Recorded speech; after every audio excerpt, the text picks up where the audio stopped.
The Little Boy Who Lost His Name.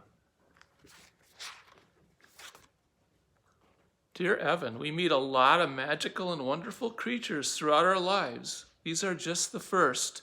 We hope you meet a whole lot more.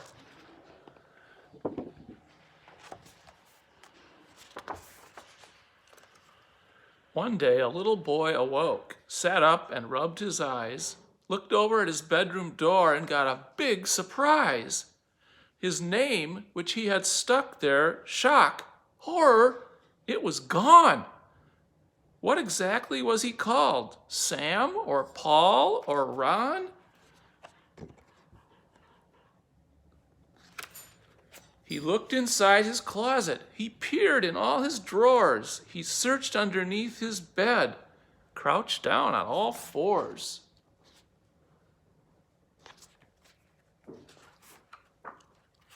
No luck. His name had vanished. It wasn't anywhere. So he put on some clothes, brushed his teeth, and even combed his hair, and set off to find his name. Never mind the dangers. For it's true this little boy was ever so courageous. He crept outside into the dawn and found a winding trail. Would he find his name? Let's see. On with our magic tale.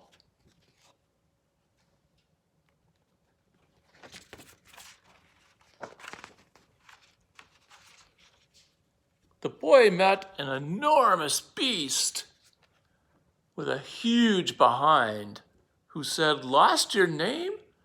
Dear, oh dear, that's an awful bind." "I'm the animal," she said proudly, "that never, ever forgets. I'm called, hang on, what was it now? I got just a sec." She frowned, sniffed, and settled down on her vast gray bottom, then sighed long and sadly, sobbing, "I've plumb forgotten."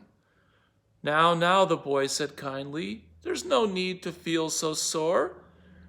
The trunk, those tusks, your big gray ears, you're an elephant for sure." "An elephant," the creature cried. "How on earth could I forget?" And she sprayed water happily, making the boy quite wet.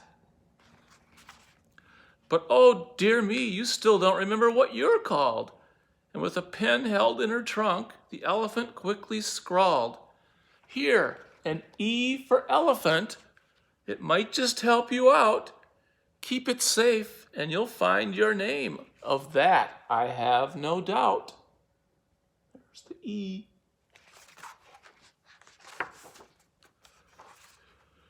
The boy followed a twisting path which wound this way and that, and came across a man with two big horns and stuck in his huge hair. "Hello," the boy said, trembling. The man did look quite fierce. "Have you seen my name at all? It seems to have disappeared." "Well," the man said, "what's in a name? Me, I'm called a Viking. But really, the whole Viking thing's not much to my liking. I don't loot. I never pillage. Or steal things. No, no, no. I'm much happier baking and kneading lovely dough."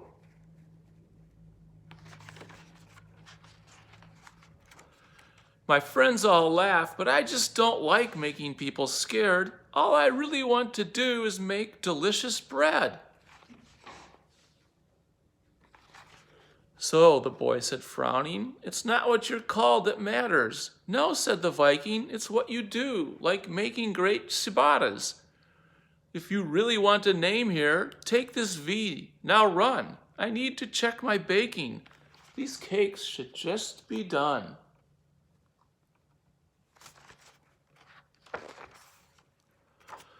On and on the little boy walked, here, there, and round about, and came across an animal with a tremendous snout. "Hello there," said the little boy. "What animal are you?" "I'm an aardvark," said the beast. "Good morning. How do you do?"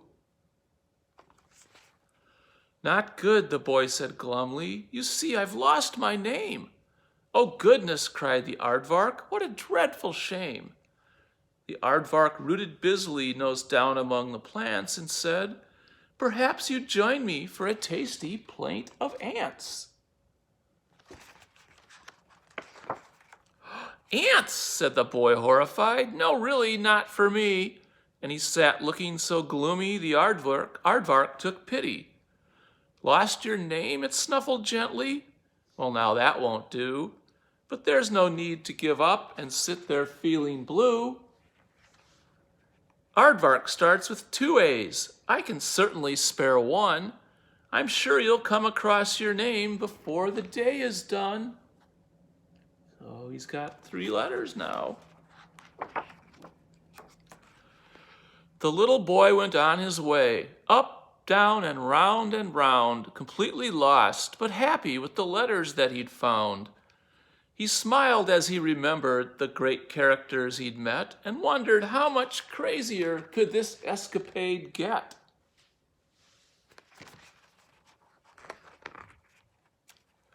The sun was warm, the sky was blue, and he fancied a rest, so he stretched out upon the grass and thought back upon his quest. He'd had fun so far, lots of it. He'd hardly even been scared. And he'd done things that other little boys never would have dared. But still, he'd be much happier once he found his name. So he got up, brushed himself down, and set off again.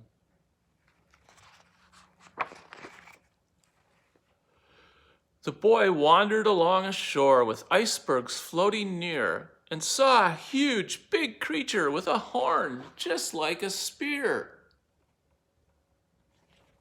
Oh no, the horn was stuck in ice. It couldn't pull it free. Help me, please, the animal cried. I'm trapped as I can be. The boy pulled with all his might. The creature splashed and splashed. My friends have all swum off, it sobbed, and I'm completely lost. I'm a narwhal, it told the boy, the famous for my strange horn. In fact, people sometimes call me the sea unicorn.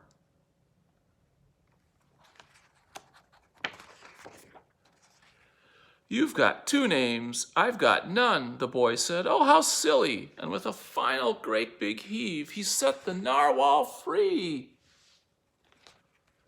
Thanks, the narwhal said, then sniffed. But my friends, where could they be? So the boy climbed up on a rock and looked far out to sea. I see some horns, the boy said. The narwhal cried, my friends, please take this N for narwhal, and you'll find your name in the end.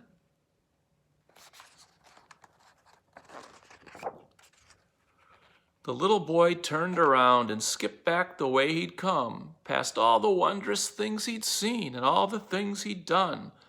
The letters he'd been given, can you guess what they spelled out? That's right, the name he thought he'd lost was found again, no doubt. Yippee, the boy cried happily. Hooray, never say never. Oh, that was the best adventure any boy had ever.